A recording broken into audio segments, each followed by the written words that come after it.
우리가 이제 갑작스러운 이 코로나 사태 때문에 이제 교회에서 저희들이 예배를 드리지 못하고 이제 가정 예배로 우리가 함께 드리기로 이제 우리 공동의회 구역을 통한 공동의회에서 결정이 돼서 오늘 교회 여러분들을 위해서 이제 이 동영상을 준비를 하고 있습니다. 지금 교회 여러분, 우리는 이 공포와 희망의 그 사이에 있습니다.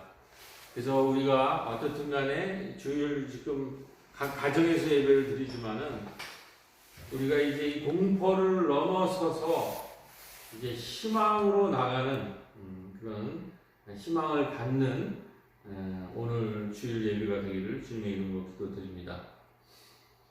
오늘 우리 본문은 요한복음 9장 1절로부터 3절까지를 34절부터인데요. 먼저 그 1절부터 3절 중에 3절을 읽으면서 오늘 하나님의 말씀을 출발하도록 하겠습니다.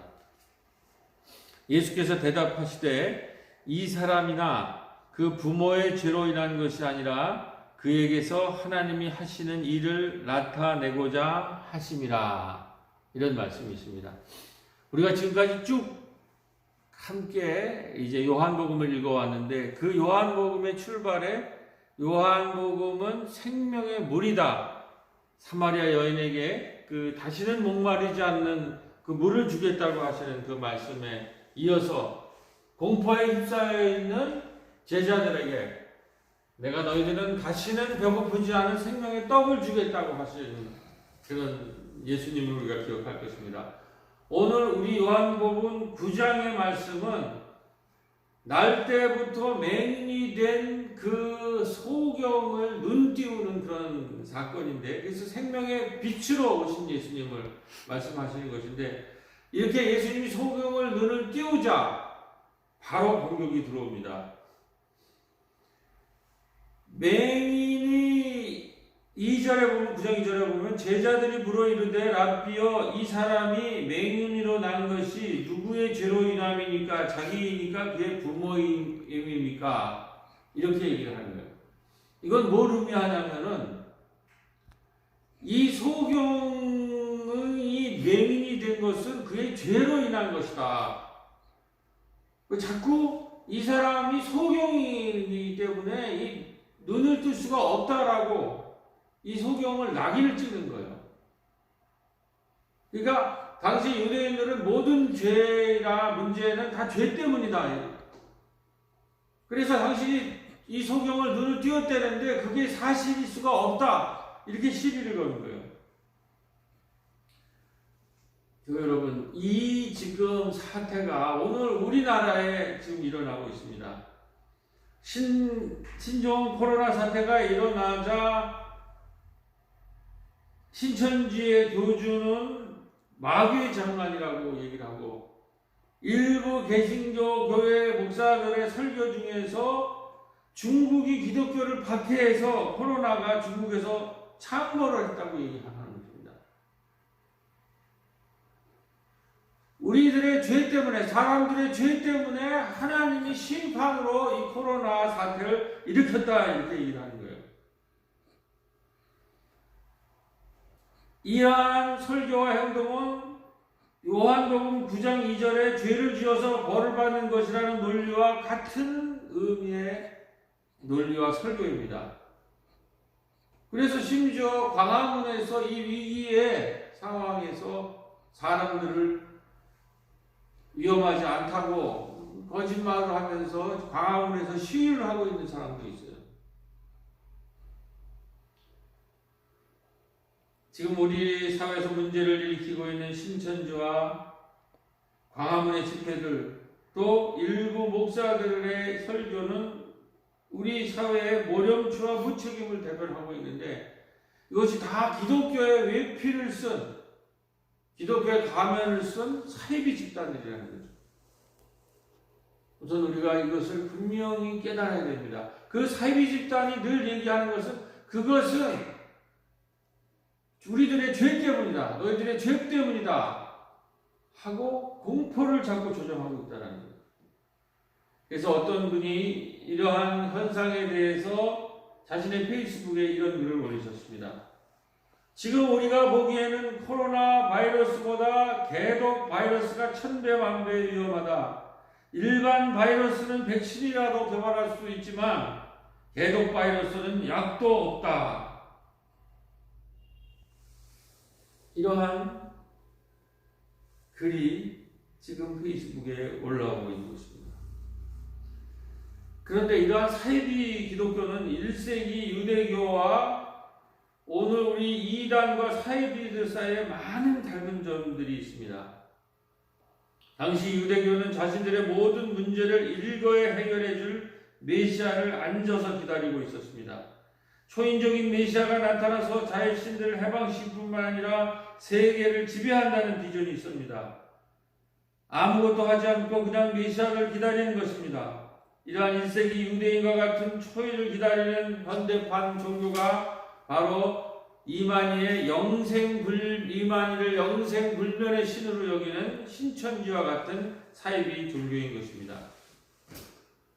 사랑하는 교회 여러분, 신천지가 누구인가를 가장 잘 설명하는 것이 바로 그들의 성서 해석입니다. 지난주 종교 중독에 대해서 말씀드렸듯이 그들은 성서를 문자 그대로 이해합니다. 그리고 해석을 합니다. 이것이 위험하다는 것이에요.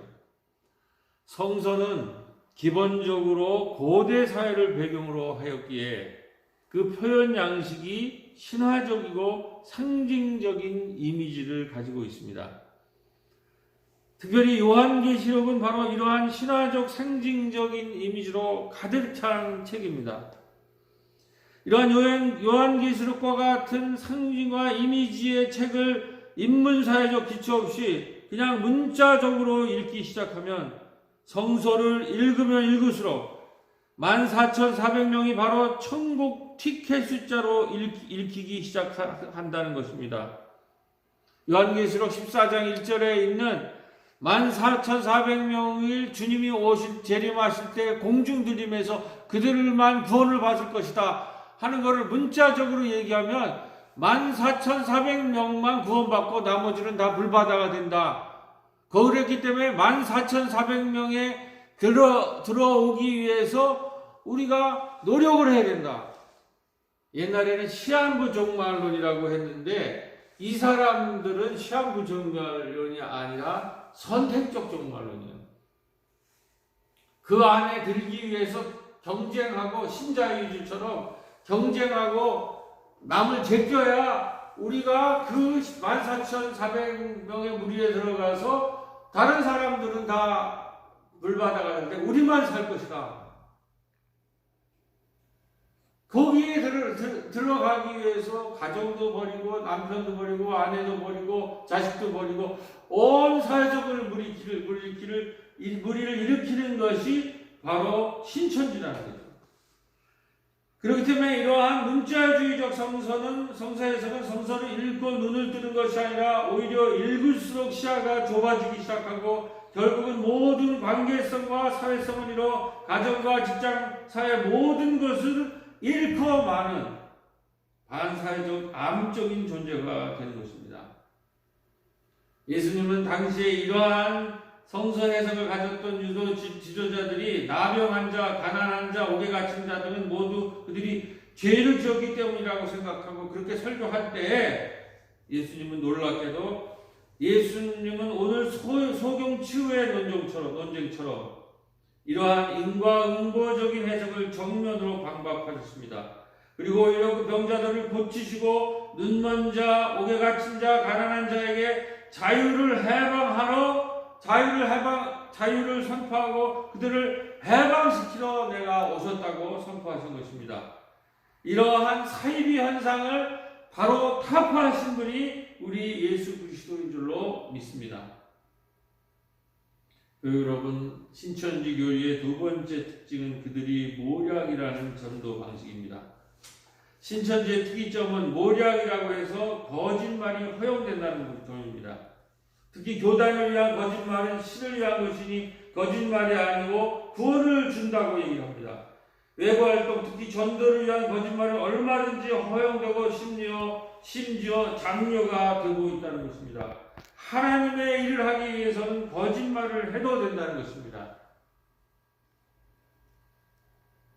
그러니까 우리가 신앙생활을 잘하려면은 그저 성서를 문자적으로 읽고 많이 읽어서 또 기도 열심히 한다고 그렇게 되는 것이 아니에요. 그것이 굉장히 위험할 수 있다는 거예요. 우리가 인문사회적 기초, 건강한 상식적 기초를 가지고 그 위에 성서를 열심히 읽고 신앙생활을 열심히 하고, 그리고 우리가 신앙이 더 높아질수록 지역사회와 이웃을 사랑하고 그들과의 관계가 더 소통되고 증폭되는 이러한 신앙을 추구를 해야지, 이렇게 문자주의적인 이런 신앙생활은 결국 광신으로, 그래서 자기와 자기 가정이 파괴될 뿐만 아니라 그 지역사회의 모든 공동체를 파괴시키는 이런 사이비 집단이 되고 마는 것입니다. 세 번째, 신천지의 문제는 바로 폐쇄성입니다. 그들은 자신이 신천지라고 절대 이야기하지 않고 사람과 교회를 속이고 사람과 교회를 파괴하면서 전도를 하고 있다고 합니다. 아무도 그들이 교회에 들어와서 교회를 파괴하는데 그들은 자기들이 절대로 신천지라고 얘기를 하잖아요. 지금 수많은 바이러스가 지금 옮아지고 있는데 이 사람들이 신천지라는 얘기를 하지 않으니까는 누가 퍼뜨리는지를 지금 알 수가 없다라는 거예요. 이렇게 폐쇄적이라는 거죠. 이런 폐쇄적인 것이 바로 모든 문제를 낳는 거예요.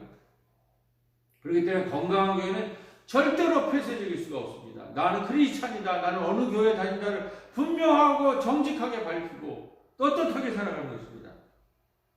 그래서 이번 이 코로나 사태는 이만희의 형의 장례식으로부터 이 청도에서부터 진원지가 되어서 이것이 대구로 번지고 이것이 전국적으로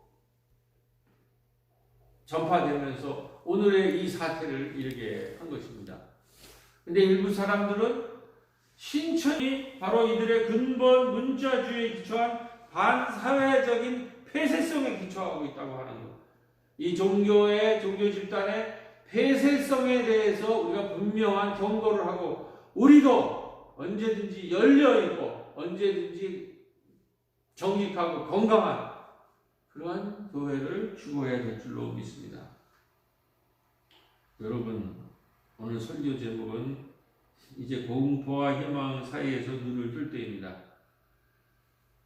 저는 지금 사회적인 이 것을 보면서 우리 안에 신천지를 중심으로 한 이 공포의 바이러스가 퍼져나가는 그런 흐름도 있지만 그거에 정반대로 맞서서 큰 희망의 파도와 큰 희망의 그 물결이 있다고 생각합니다.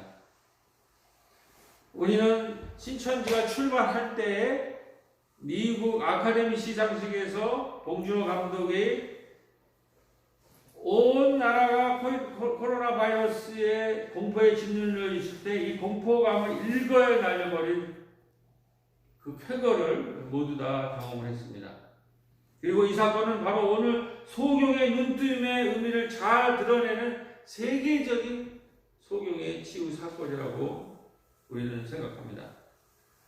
우리는 이 봉 감독의 아카데미 시상으로부터 세 가지의 소경에 눈뜨는 것 같은 눈뜨임을 경험할 수 있었습니다.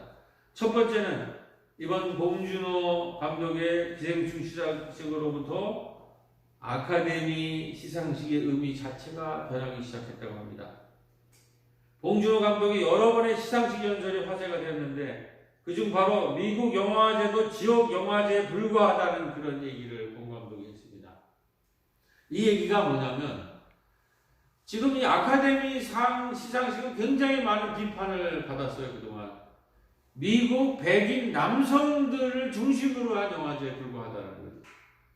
근데 봉준호 감독에게 이 시상을 함으로써 이 지역 영화제에 불과한 것들이 세계 영화제로 지금 바뀌었다는 거예요. 봉준호 감독에게 주기 전까지는 백인 남성들의 미국 사람들의 자기 축제에 불과하다는 거예요. 그 다음에 봉준호 감독이 또 유명한 말을 했죠. 1cm의 장벽을 넘었으다. 이것은 뭡니까? 미국 사람들은, 이 미국 백인 남성들, 미국인들은 자기네 나라 영어로 보고 모든 것이 다 영어로 되기 때문에 우리나라 기생충과 같은 한국 사람이 한국말로 영화를 봐야 되고 그거를 자막으로 읽는 데는 익숙지가 않아요. 우리는 미국 헐리우드 영화를 미국 사람이 말하면 한국말 자막으로 읽잖아요. 너희들도 다른 나라의 언어로 듣고 영어로 자막을 보라라는 얘기예요. 그게 1cm의 장벽이라는 거죠. 그 장벽을 넘어선 것이 봉준호의 기생충이라는 영화인 줄로 믿습니다.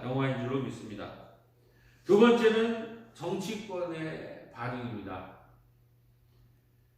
송강호 배우와 봉준호 감독은 다 이명박근혜 시절의 블랙리스트 출신인 줄 우리가 알고 있습니다.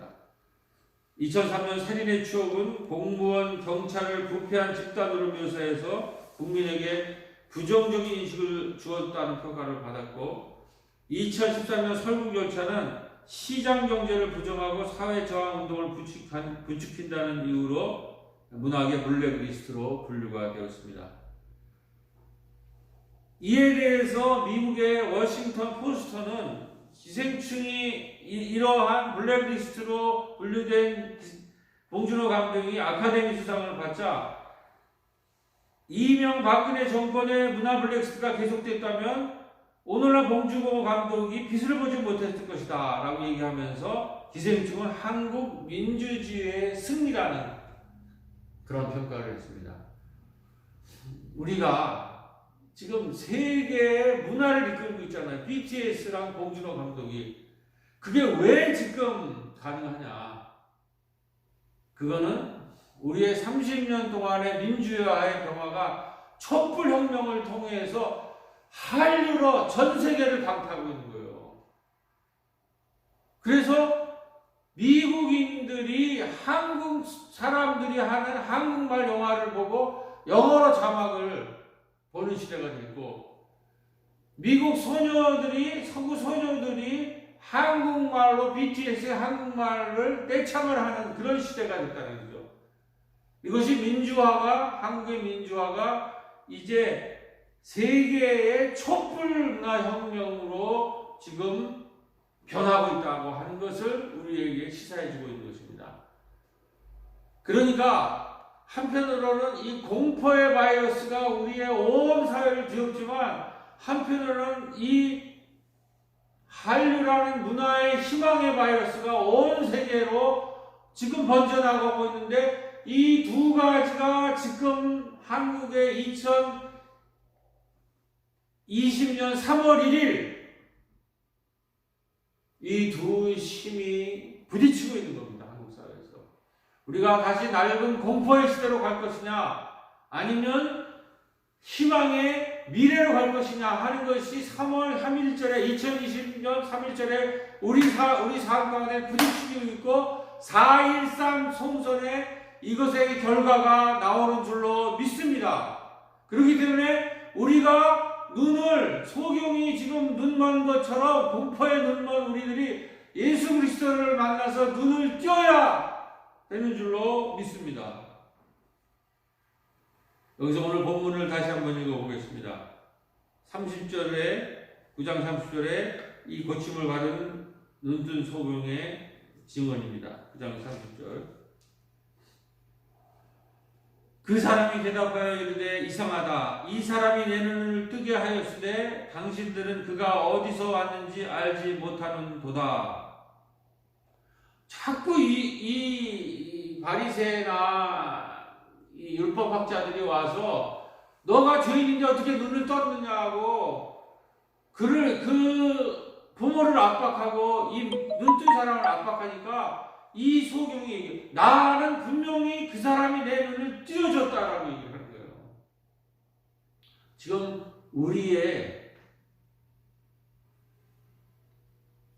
지금의 현 시기가 이 상황에 있는 것입니다.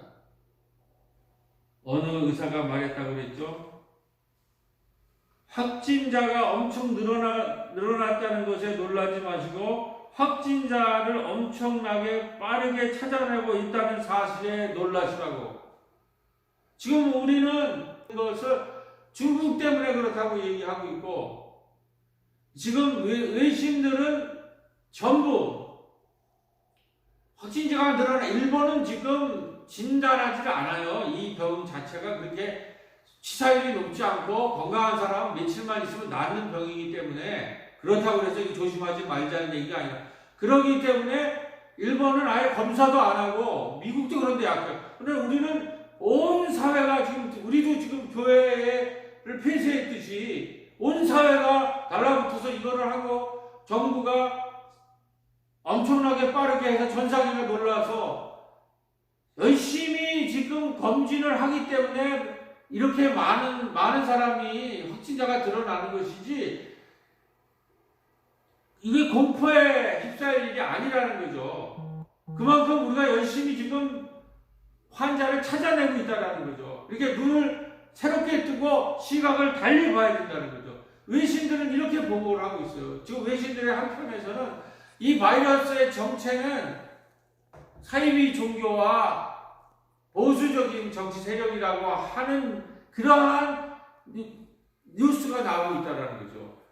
우리 밖에 있는 사람들이 오늘 우리의 지금 현상을 오히려 제대로 보고 있고,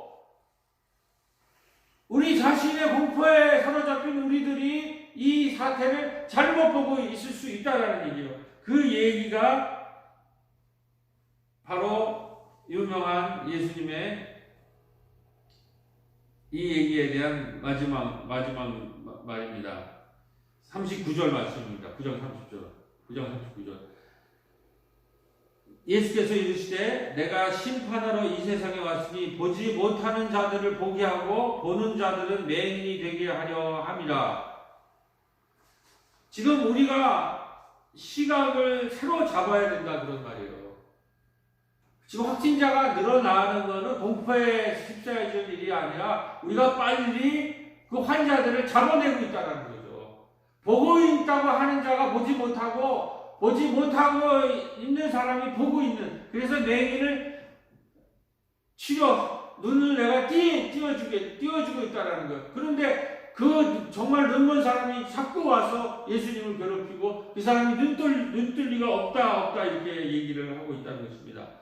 그러므로 우리는 이 코로나 사태를 새로운 눈으로, 기존의 바리새나 율법학자나 내 것이 언론의 눈이 아니라 바로 눈뜨인 소경의 입장에서 새롭게 읽어야 하는 것입니다. 그리고 그들을 죄인이라고 계속 부르려면 너희야말로 진정 소경이다. 너희야말로 성전을 차지하고 권력과 이득을 취하는 강도, 도둑, 거짓, 목사라고 분명히 분별해야 될 줄로 믿습니다. 교회 여러분, 오늘 이 눈뜨인 소경처럼 이 사람이 내 눈을 뜨게 하였다 하고 분명하고 담대히 고백하면서 이제 우리는 우리의 눈을 떠야 합니다. 그러므로 지금 우리는 코로나처럼 낡은 공포 시대로 퇴행하는 신천지와 같은 집단과 봉준호의 기생충이라는 영화처럼 미래 시대로 나아가려는 집단 사이에서 오늘 소경이 생명의 빛으로 오신 예수님을 만나 그 눈을 떴듯이 우리와 우리 교회의 눈도 예수의 생명의 빛으로 눈을 뜨는 새롭게 교회 여러분들이 되시기를 바라고, 빠른 시간 안에 우리 예배당에 함께 모여서 하나님 앞에 감사와 기쁨의 찬양을 올리는 우리 새롭게 교회 여러분들이 다 되시기를 주님의 이름으로 기도드리며 기다리겠습니다. 주님, 저희들에게 거짓과 공포에 속지 않고 주님 이 거짓과 공포가 횡행하는 이 시대에 오히려 눈뜨인 자가 돼서 희망을 선포하는 이 위기를 기회로 뒤집어 엎는 믿음의 희망을 전하는 그런 신앙이 다 될 수 있도록 축복하여 주시옵고, 주님, 우리가 다시 이 주님의 성전에 모여서 기쁘고 아름답게 예배드릴 수 있는 그런 아름다운 시간을 다시 한번 허락하여 주옵소서.